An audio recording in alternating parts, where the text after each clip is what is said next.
जब भूमि पूजन कर रहे हैं तो ये हमारा कभी सोचा था हमने?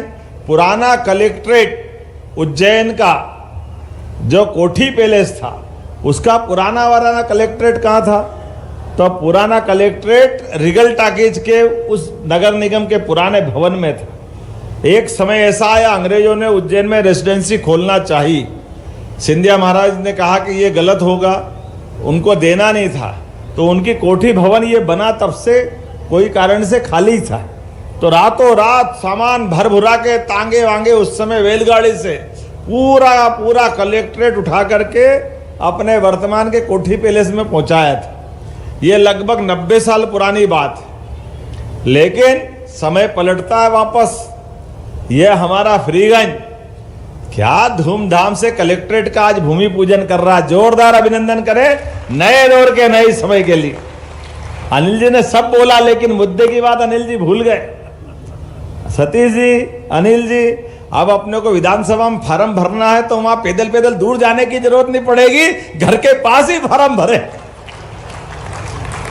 यही जुलूस घुमाओ फ्रीगंज में, यही कलेक्ट्रेट आ जाओ, इससे अच्छा क्या आनंद है। ये भी तो ये कलेक्ट्रेट का हमने को लाभ मिलेगा कि नहीं मिलेगा? सबको टेंशन पालते, यहाँ से जाएंगे कैसे जाएंगे, भीड़ कैसे ले जाएंगे, कहाँ जाएंगे, कैसे जाएंगे, कहीं जरूरत नहीं झंझट की, घूमते घामते। और हमारे लिए भी सौभाग्य की बात है। अब देखो अपने यहाँ बदलते दौर में संभाग का कार्यालय हमारा है, संभाग और जिले के कार्यालय अलग अलग बनेंगे। जिले के कार्यालय की महत्ता जिले की, संभाग के कार्यालय की महत्ता संभाग की, और एक धर्मस्व और संभाग का साथ सिमस्त का कार्यालय भी। तीनों कार्यालय अपने सबके आंखों के सामने कितने प्रकार की सुव्यवस्था स्थापित हो रही है। आप बताइए, कब अपना संभाग बना? 1980 में। लेकिन संभाग आयुक्त तो बैठते अपने कलेक्ट्रेट में, और उस कलेक्ट्रेट में संभाग आयुक्त और कलेक्टर दोनों बैठते थे। लेकिन वास्तव में संभाग का कार्यालय मतलब आईजी भी वहाँ बैठे, डीआईजी भी वहाँ बैठे, सभी प्रकार के अलग अलग कार्यालय जितने संभाग लेवल के, उनकी एक बिल्डिंग होना चाहिए, और कलेक्ट्रेट की एक बिल्डिंग होना चाहिए जिसमें कलेक्टर भी बैठे, एसपी भी बैठे, सभी जिले के सारे अधिकारी बैठे। लेकिन इसके अभाव में क्या होता था? आईजी साहब को घर से कार्यालय चलाना पड़ता था, डीआईजी साहब वो यातायात थाने के पास से कार्यालय चलाते थे, एसपी साहब कंट्रोल रूम में बैठते थे। ये जो जगह जगह चलती थी व्यवस्था, इसको इंटीग्रेटेड रूप से जिला कार्यालय जिले का होना चाहिए, संभाग कार्यालय संभाग का होना चाहिए, सारे अधिकारी कार्यालय में बैठना चाहिए। ये होना चाहिए कि नहीं होना चाहिए? आज के इस अवसर पर यह सिस्टम हम बना रहे हैं कि हमारे अपने जिस लेवल के, जिस स्तर के अधिकारी हैं, वो अधिकारी एक ही जगह बैठे। और इससे अच्छी बात क्या है, यहाँ इसी माधवनगर थाना था पुराना, यहाँ पुलिस कॉलोनी थी हमारी। ये इतनी बड़ी जगह कि हमारे सारे मित्र कह रहे थे कि हमने देखा इतनी बड़ी जगह थी क्या फ्रीगंज में, पता ही नहीं चल रहा। खाक में छोरा, गांव में ढिंढोरा। जोरदार ताली बजाओ। ये तो आनंद अपने को निगाह से लाना पड़ता है, कहाँ से निकलेगा?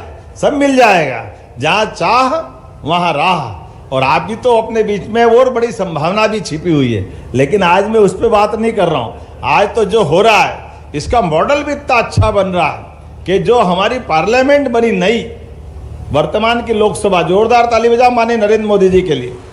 श्रीमान नरेंद्र मोदी जी के नेतृत्व में आज़ादी के पहले अंग्रेजों के ज़माने की पार्लियामेंट हमारे सामने, जब अपने आज़ादी के बाद के प्रतिमान चाहिए, हमको मान सम्मान के साथ निगाह चाहिए, तो हमारी अपनी पार्लियामेंट होना चाहिए। नहीं तो अंग्रेज कह देंगे हमारी बनाई बिल्डिंग में तो आप लोकसभा चला रहो। कितना टाइम चला गया, कांग्रेस के लोगों को सूझ नहीं पड़ी, और मोदी जी ने इतने कम टाइम में कितना बदलाव कर दिया। अपनी खुद की लोकसभा और वहीं पे पास में सभी व्यवस्था के लिए अब नया अपने हिसाब से सारे अधिकारियों के भवन, पीएम हाउस से लेकर के उपराष्ट्रपति भवन तक, तो ये सारे प्रतिमान आप बताओ, आंखों के पट्टी अंग्रेजों के काल से न्याय करेंगे, और न्याय करने में न्याय की देवी की आंख में पट्टी बंधी, हाथ में तराजू पकड़ाई। अब आप बताओ, जिसके हाथ में तराजू है, आंख में पट्टी, वो न्याय करेगी कैसे? ये पद्धति तो हमारी हो नहीं सकती है। ये कैसे हो सकती है? आंख जिसकी बंद है वो न्याय करने की कल्पना करे, लेकिन न्याय करने के लिए ये कल्पना विदेश की हो सकती है, अपने देश की तो नहीं हो सकती। इसलिए न्याय संहिता बना करके यशस्वी प्रधानमंत्री ने जब नए कानून के नए नियम लागू करने का काम किया तो मुझे इस बात की प्रसन्नता है, सबसे पहले चीफ जस्टिस ऑफ इंडिया ने उसकी पट्टी खोलने का काम करा, न्याय की मूर्ति की, उस देवी की प्रतिमा की, कि आंख खोलकर न्याय होना चाहिए। ये पद्धति हमारे यहाँ, इसलिए एक नहीं ऐसी कई सारी चीजें। लेकिन उस लोकसभा के साथ बात कर रहा था तो लोकसभा से जोड़ के बात करूंगा। लोकसभा का जो वर्तमान का मॉडल है वो मॉडल हमारा एक तरह से ये यहाँ का कलेक्टर का मॉडल भी बनेगा। मैं जोरदार अभिनंदन करना चाहूँगा इस माध्यम से। उज्जैन भी वो लोकतंत्र की धरती है। 2000 साल पहले सम्राट विक्रमादित्य ने शकों को, विदेशी हमलावरों को खदेड़ने का काम दुनिया के सामने किया, तो वो गौरव धरती उज्जैन है, अवंतिका है। हमें इस बात का गर्व है। अतीत के काल में ऐसे कई सारे कलंक लगे हुए, उन कलंकों से निजात पाते हुए सही अर्थ में आगे बढ़ने के लिए। लेकिन एक बात नहीं है, कलेक्ट्रेट भी बन रहा है तो कितने मंजिल का बन रहा है? 7 मंजिल का बन रहा है। जोरदार अभिनंदन करो, 7 ताले। ये हमारा भवन अद्भुत भवन बनेगा। इस भवन के साथ एक सौगात और भी मिल रही है। हम सबको मालूम है माधवनगर हॉस्पिटल वर्तमान में हमारे पास में, कोविड के समय सबको मालूम था। आज के निर्माण कार्य में 100 करोड़ का एक नया हॉस्पिटल का पूरा विंग बन रहा। जोरदार अभिनंदन करें उस नई व्यवस्था के लिए। इस बदलाव के साथ आज उससे आगे बढ़ते हुए अलग अलग ब्रिज बन रहे हैं। अब तो छिपराजी पे इतने ब्रिज बनेंगे, 14 ब्रिज बनने वाले हैं। आज अगर मैं ब्रिज की बात कर रहा हूं तो आप अंदाज लगा लो, काल भैरव के पास अभी जो ब्रिज बना है गढ़कालिका के पास वाला, उसके ठीक पास में एक और ब्रिज बनने वाला है। जोरदार अभिनंदन करो अनिल जी, वो भी उत्तर और घटिया दोनों को मिलाने वाला है। दोनों विधायक जी बैठे हैं, दोनों के लिए जोरदार ताली बजाओ। उधर सामने आपका गांव आ गया, इधर इनका गांव आ गया। कमेंट किनका, अपना कि इनका? और आप इधर वाला का, इधर आपका है और शिप्रा जी बीच में हमारी। चलो कोई बात नहीं, जोरदार ताली बजाओ। दोनों किनारे के बीच में माँ छिपरा जी का किनारा, और एक अकेला वो नहीं, लाल पुल के पास में भी डाउन स्ट्रीम में एक छोटा पुल, बड़े पुल, दोनों के बीच में। अब छोटा पुल डूब जाता तो वो रास्ते ही बंद हो जाता था। वापस एक नया 4 लेन बन रहा है। जोरदार अभिनंदन। छोटे पुल के पास में भी एक ब्रिज सीधा बन रहा है। अब छोटा पुल डूबे तो डूबे, कोई बात नहीं, अपन सब तीरते हुए नहीं जाएंगे, बारिश रोड पे से निकल जाएंगे। बड़े पुल के बराबर का एक नया ब्रिज बनने वाला है, कार्तिक चौक से मिलाते हुए। अब सामने जाने हो सीधे सदावल बड़नगर रोड, आगे जितनी दूर जाना हो वो हमारे पास एक नया समानांतर ब्रिज बन जाएगा। इससे आगे बढ़े फिर लाल पुल के पास आ जाओ, लाल पुल के पास भी एक 4 लेन ब्रिज बन रहा है। जोरदार अभिनंदन करो इस बात आने जाने के लिए। और आगे बढ़ो, थोड़ा सा गौघाट के पास चलोगे तो ये जो सीधा सॉलिटेयर होटल के पास से MR10 के आगे से वो कौन सा वाला रोड आ जाएगा, भूलिए। कितने सारे रोड बन रहे, कितने ब्रिज बन रहे। जोरदार ताली बजा। एक सावरा खेड़ी के पास से, ये जो जंतर मंतर के पास से होता हुआ एक नया ब्रिज आएगा, और ये आगे जाकर जुड़ेगा कहाँ से? ठेठ एक ग्रीन एक्सप्रेस वे बन रहा चिंतामण के पास से होता हुआ पीछे की तरफ से गोंदिया होकर के इंदौर तक का। आप बताओ, अपने उज्जैन में आज से 2004 के पहले इंदौर उज्जैन का 2 लेन भी बड़ी मुश्किल से लाले पड़ते थे, लेकिन आपने 2008 में अपनी सरकार के माध्यम से 4 लेन बना था, और अब 6 लेन बन रहा। जोरदार अभिनंदन करो। ये 6 लेन जो पुराना है उसको और उन्नत कर रहे हैं, और इससे आगे बढ़ करके एक नया पूरा रोड बनने वाला है। एक जैसे अमलतास के पास का आपने बता ही दिया है, और मेट्रोपॉलिटन सिटी तो बन ही रही है, बन गई कानून के हिसाब से। जोरदार अभिनंदन करो। आप सब महानगर की श्रेणी में आ गए। अब हमारी श्रेणी में कोई कमी नहीं है। और आगे मेट्रो भी आ रही, मेट्रो भी ऐसी आ रही कि धूमधाम से आएगी। मेट्रो की 3 बत्ती चौराहे के वहाँ से आगे से वहाँ आगे चले जाओ तो अपना महामृत्युंजय द्वार है, उस द्वार के वहाँ से 2 हिस्से। कलेक्टर साहब ऐसे ही है ना, कहाँ गए कलेक्टर? ऐसे ही है ना, एक रास्ता सीधा उधर से लाएगा तो रेलवे स्टेशन के नीचे से मेट्रो, ऊपर भी रेल नीचे भी रेल, तीतर के 2 आगे तीतर, तीतर के 2 पीछे तीतर, रेल भी नीचे ऊपर भी रेल। किधर किधर निकालेंगे? क्या समय आया उज्जैन का, देखो तो सही। नीचे रेल चल रही है, रेल से नीचे से लिफ्ट में ऊपर आ जाओ, जिसको कहीं आगे पीछे जाना वो निकल जाए, और पीछे और ऊपर जाओ तीसरे पे तो एलिवेटेड रोड आ रही है 4 लेन बनता हुआ। अब अपना इंदौर गेट से हॉस्पिटल चौराया होते हुए इंदिरा नगर चौराहे तक मकोड़ेआम पुराना, 4 लेन ऊपर भी 4 लेन नीचे भी, मंडी में जिसको जाना आना व्यापार व्यवसाय करना, फाजलपुरा से लेकर कोयला फाटक तक, नीचे हॉस्पिटल किसी को जाना कोई डिस्टर्ब नहीं होगा, ऊपर भी 4 लेन चलता रहेगा। निकास चौराहे से भी सीधा इंदौर गेट तक ऊपर ब्रिज, फवारा चौक के व्यापारियों को गाड़ी घोड़े चाहिए, कुछ सामान लाना देना हो, पूरे समय ऊपर भी ट्रैफिक चलेगा। नीचे सवारी निकलो कि गणेश चतुर्थी का जुलूस निकलो, ऊपर ट्रक भी निकलते रहेंगे, नीचे अपने भी जुलूस निकलते रहेंगे। जोरदार अभिनंदन करो, बदलते दौर का बदला समय। कितने प्रकार से क्या क्या हो रहा, आप अंदाजा लगा लो। मेट्रो ट्रेन आ रही इंदौर से सीधे उज्जैन तक आएगी, इधर से आप जाओ 3 बत्ती चौराहे से बगल में से, यहाँ से भी इधर मेट्रो ट्रेन आने वाली है। अपने जिस वर्तमान के समय में यशस्वी प्रधानमंत्री के नेतृत्व में ये जो पीएम मित्र पार्क, जहाँ आज़ादी के पहले कई सारे कारखाने थे उज्जैन में जिनको मिल कहते हैं, कॉटन मिल, उन कॉटन मिलों में बड़े पैमाने पर उद्योग धंधे चलते थे। लेकिन आज विक्रम उद्योगपुरी में इतने देश के तो छोड़ो, विदेश से भी England, Germany, Japan, Korea, Singapore, Bharat की सभी बड़ी बड़ी कंपनियां, सबके कारखाने उज्जैन में चल रहे हैं। जोरदार अभिनंदन करो। और उज्जैन में क्या, मध्य प्रदेश में कई जगह चल रहे हैं। कहां की कंपनियां हैं, वो सारी कंपनियों की फैक्ट्री अपने यहां चल रही है। इसलिए रोजगार के अवसर भी पूरे, अच्छे विद्यार्थी पढ़े तो विक्रम विश्वविद्यालय का नाम भी सम्राट विक्रमादित्य विश्वविद्यालय कर दिया गया है। जोरदार अभिनंदन करो। सम्राट विक्रमादित्य काल का गौरवशाली अतीत हमारा रहा है, इसलिए वो सारी चीज ला रहे हैं। स्नान के लिए भी माननीय विधायक जी ने बता ही दिया, 29-30 किलोमीटर के घाट है दोनों तरफ से, मर्जी आए जहां नहा लो। अपन छिपरा परिक्रमा करते थे, अब छिपरा परिक्रमा से भी और थोड़ा आगे निकाल दिए, हामुखेड़ी के तरफ से। इधर से आप जहां मर्जी आओ स्नान करो। छिपरा जी तो हमारी है, लेकिन इस छिपरा जी के किनारे घाट पे स्नान करने के लिए बड़े पैमाने पे जो सिमस्त में परेशानी आती थी, वो परेशानी से निजात दिलाते। हर एक कोई व्यक्ति अपनी सुविधा से स्नान करे और अपनी पवित्रता के आधार पर जो अतीत की हमारी गौरवशाली परंपरा। अरे तीर्थ में कोई अगर आता है तो तीर्थ में आकर के तीर्थ के दर्शन भगवान के बाद में करना चाहिए, सबसे पहले स्नान करना चाहिए, स्नान के बाद तीर्थ की दर्शन करने की परंपरा है। ऐसे में हमारे इतने घाट बना दिए, अब जिसकी जहाँ इच्छा खूब स्नान करे, आनंद ले। मैं आज के इस अवसर पर जब आपसे बात कर रहा हूँ तो इतनी सारी बातों के बीच ये जरूर बता रहा हूँ कि इन सारे कामों की अच्छी क्वालिटी से बनने की जवाबदारी हमारी और आप सबकी है। हम सब मिलकर के एक एक काम को बारीकी से भी देखें और कोई छोटी मोटी बात हो तो बताते रहे। प्रशासन के अधिकारी भी मुस्तैदी से काम कर रहे हैं, उनको भी चिंता करना। सारे कामों की गुणवत्ता के साथ कोई कॉम्प्रोमाइज नहीं करेंगे। विकास के मामले में ऐसे लगातार काम चलेंगे।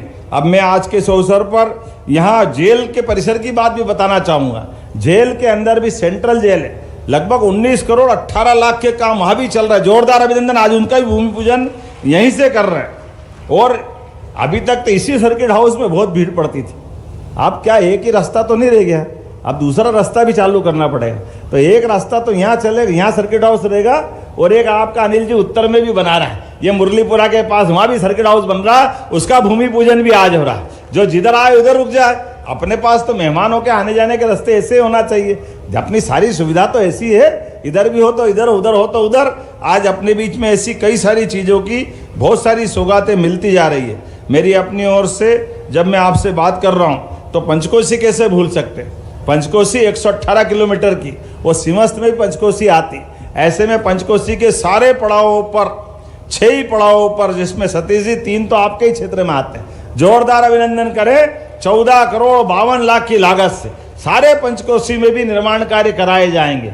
कोई सा वो काम ऐसा बाकी रहने वाला नहीं है जिसकी भविष्य में जरूरत पड़ेगी और अभी नहीं होगी। मैं बोलने के लिए तो बहुत देर तक और बहुत सारी बातें बोल सकता हूँ, लेकिन जब मैं आपसे बात कर रहा हूँ तो समय की भी सीमा है। लेकिन आज केवल यहाँ की बात नहीं, हमने अकेले सिमस्त में उज्जैन में काम नहीं कर रहे। उज्जैन के साथ साथ अपने उज्जैन के सारे संभाग के जिलों में और इंदौर के भी जिलों में, चाहे खंडवा हो, खरगोन हो, इंदौर हो, देवास हो, उज्जैन हो, मंदसौर हो, ये सारे संभाग में, यहाँ तक कि भोपाल से ट्रैफिक आएगा तो सिमस्त में भोपाल से भी काम करते करते सभी प्रकार के यात्रियों की व्यवस्था हम कर रहे हैं। और केवल यह नहीं, हमारे धार्मिक पर्यटन को बढ़ावा देते हुए हमारे सारे देवस्थान, चाहे सलकनपुर की मैया हो, मैयर की मैया हो, ओरछा के राजा राम हो, सारे देवस्थान, दतिया की पीताम्बरा पीठ हो, नलखेड़ा मैया की हो, इस दरबार हो, हर स्थान पर पर्याप्त धनराशि देते हुए सारे क्षेत्रों में समान रूप से, और केवल देवस्थान ने वेलनेस सेंटर के लिए भी धार्मिक पर्यटन के साथ साथ आयुर्वेद और एलोपैथिक इनके साथ मिलाकर मेडिसिटी बनाने का काम तो आपने देखा ही होगा। इतनी बड़ी बड़ी क्रेन तो पहली बार देख रहा हूं उज्जैन में। क्या बिल्डिंग बन रही है, बंबई में बन रही, जोरदार अभिनंदन करो अपने सबके सामने। और फ्रीगंज का ब्रिज तो अपनी जगह है, मालूम पड़ा एक ब्रिज और उसके समानांतर बन रहा। तो आने जाने के लिए समान रूप से जितने काम हो सकते हैं वो सारे काम कर दिए। और जो काम कंप्लीट हो रहे हैं, हमारे यहाँ साइंस सिटी से लगा करके अपने कई कई प्रकार के और काम चल रहे हैं। लेकिन आज ही आपने समाचार पत्रों में पढ़ा होगा, अब तो हमारे बीच एविएशन के माध्यम से एयरपोर्ट और आकाशवाणी की सौगात तो मिल ही रही है। जोरदार अभिनंदन करो, दोनों की हमारी काफी प्रक्रिया आगे बढ़ गई। लेकिन उससे आगे बढ़ के उज्जैन से हेलीकॉप्टर सुविधा केवल उज्जैन ने 3 सेक्टर में पूरे प्रदेश को डिवाइड किया। इंदौर, भोपाल, ग्वालियर, जबलपुर, हमारा इधर महाकौशल का बेल्ट। लेकिन हेलीकॉप्टर सर्विस से पर्यटन विकास निगम के माध्यम से जो व्यक्ति आना जाना चाहेगा, एक स्थान में, एक देवस्थान से दूसरे स्थान तक, उज्जैन, ओंकारेश्वर, महाकालेश्वर, भोपाल, किसी को जबलपुर से बांधवगढ़ या पेच पन्ना जाना हो, रीवा या जबलपुर जाना हो, हर स्थान पे हेलीकॉप्टर की सर्विस मिलेगी। ऐसे कई प्रकार की सौगातें लगातार दे रहे हैं। जब हेलीकॉप्टर बात कर रहे हैं तो ताली भूज के आप ऊपर घूमने लग गए, कहाँ जाना है, ताली मत भूलो भाई, ये भी याद दिलाओ, आपको सौगात दे रहा हूँ। तो ये उज्जैन से आने जाने के सारे मार्ग उज्जैन ही पूरे प्रदेश के लिए एक के बाद एक इन सौगातों को लेते जा रहे हैं। मेरी अपनी ओर से एक बार फिर आपका स्वागत, अभिनंदन है। और ये सारे सौगातें हम किसके लिए कर रहे हैं? हम इसलिए कर रहे हैं कि उज्जैन के लिए नहीं, मध्य प्रदेश, केवल मध्य प्रदेश के लिए नहीं, देश का सम्मान बढ़ाने में हमारा राज्य कदम से कदम मिला के चलेगा मध्य प्रदेश। और दुनिया का सबसे बड़ा मेला सिम्मस्त है। ऐसे में सबसे बड़े मेले की अगर हम बात कर रहे हैं तो सबसे बड़े मेले के लिए, विश्व के सबसे बड़े मेले में से सिम्मस्त एक बड़ा मेला होता है। ऐसे बड़े मेले में हमारी गौरवशाली परंपरा है कि हमारे यहाँ जो लाखों करोड़ों लोग आने वाले, 30 करोड़ 40 करोड़ जितने लोग आएंगे, किसी को कोई आने जाने रहने सहने में कोई कष्ट नहीं हो, और काम इतने अच्छे हो कि सिंहस्थ के पहले भी और सिंहस्थ के बाद में भी काम आते रहे। यही प्रयास हमारा है पूरे प्रदेश के अंदर। ऐसे ही सारे कामों को लेके चल रहे हैं जो दूरगामी दृष्टि से लंबे समय तक एक एक रुपया लगाया हुआ सरकारी पैसा सबकी सुविधा में काम आता रहे, कोई पैसा बिगड़ना नहीं चाहिए। ये हमारी सबकी जवाबदारी।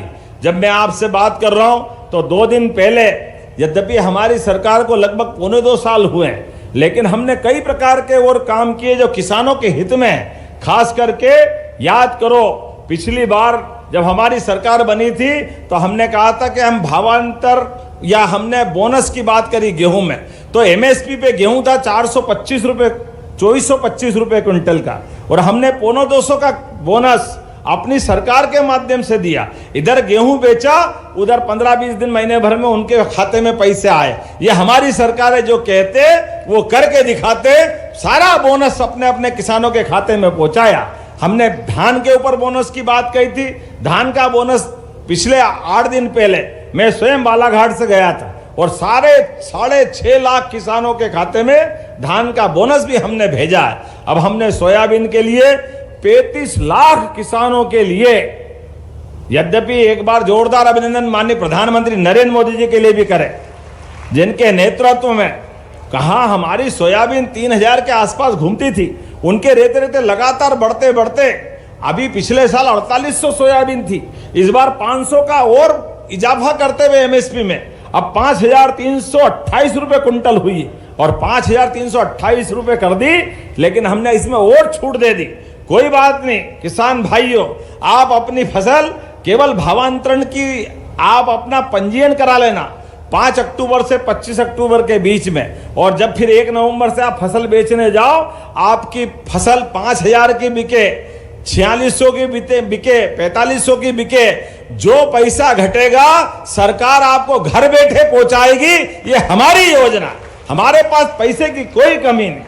जो लगाए 700 रुपए कुंटल, 800 रुपए कुंटल, उनके खाते में पैसा हम पहुंचाएंगे, क्योंकि हमारा कमिटमेंट है किसानों को उनकी अपनी फसल की कीमत जरूर मिलना चाहिए। ऐसे एक नहीं, बहुत सारी योजना मैं बता सकता हूं, लेकिन आज आखिरी बार तो नहीं आया, अगली बार फिर आना है। आना के नहीं आना है, धूमधाम से आना है। आप सबसे निवेदन है, ऐसे विकास के काम में बार बार साक्षी बनते रहिए।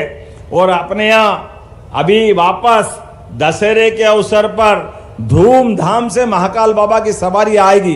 जोरदार अभिनंदन करना बाबा महाकाल महाराज की। बाबा महाकाल की कृपा से उज्जैन के दिन बदले हैं, सब प्रकार की चीजें बदलती जा रही। ऐसे में बाबा महाकाल के महालोक के बाद उज्जैन ने करवट बदली है। और केवल बाबा महाकाल ने आने वाले समय में सांदीपनी आश्रम, मंगलनाथ आश्रम, अंगारेश्वर का मंदिर, हमारे काल भैरव का मंदिर, हरसिद्धि का और अलग से कैंपस, क्योंकि हरसिद्धि के मंदिर में यज्ञ करने की और पूजा पाठ की अभी थोड़ी जगह की तकलीफ आती है। ऐसे प्रत्येक कैंपस को बड़ा करने की योजना भी हमारी सरकार ने बनाई है। ऐसी एक नहीं, बहुत सारी बातें बता सकता हूं। चिंतामन और शनि मंदिर भी उसी का हिस्सा है। आने वाले समय में विकास के ऐसे सारे काम हम करते जाएंगे। हम और आप साक्षी बनते जाओ।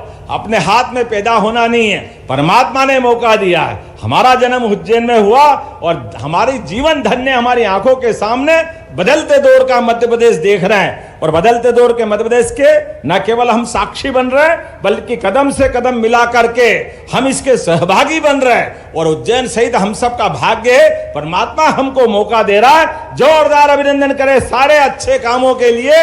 आपका ये साथ लगातार मिलता रहेगा। मेरी अपनी ओर से दोनों हाथ जोड़ के आपको प्रणाम करते हुए मेरी बात समाप्त करता हूं। बोलो भारत माता की, भारत माता की, भारत माता की। बहुत बहुत धन्यवाद। बहुत बहुत धन्यवाद माननीय मुख्यमंत्री जी। सौगातें लगातार, विकास लगातार। और हम आभार प्रदर्शन के लिए निवेदन करते हैं जिला अध्यक्ष श्री संजय अग्रवाल जी से कि वे आभार प्रस्तुत करें। माननीय मुख्यमंत्री जी, आप निश्चित रूप से मध्य प्रदेश को स्वर्णिम मध्य प्रदेश बनाने में लगे हुए हैं। आप 369 करोड़ 11 लाख रुपए की लागत का भूमि पूजन करने यहाँ पधारे। निश्चित रूप से आप जब आते हैं, जब कुछ न कुछ सौगात लेकर आते हैं। हम दुर्गा उत्सव भी आज आपने बनाया, यहाँ कन्या पूजन किया, साथ ही स्वदेशी उत्सव भी आप यहाँ पर बनाया और खादी खरीद कर उसको प्रोत्साहन करने का काम किया। हम जीएसटी उत्सव भी बना रहे हैं और भावंतर उत्सव भी हम बना रहे हैं। निश्चित रूप से आप हमारे बीच में पधारे, आपका बहुत बहुत धन्यवाद। समूचा मंच का बहुत बहुत धन्यवाद, बहुत बहुत आभार।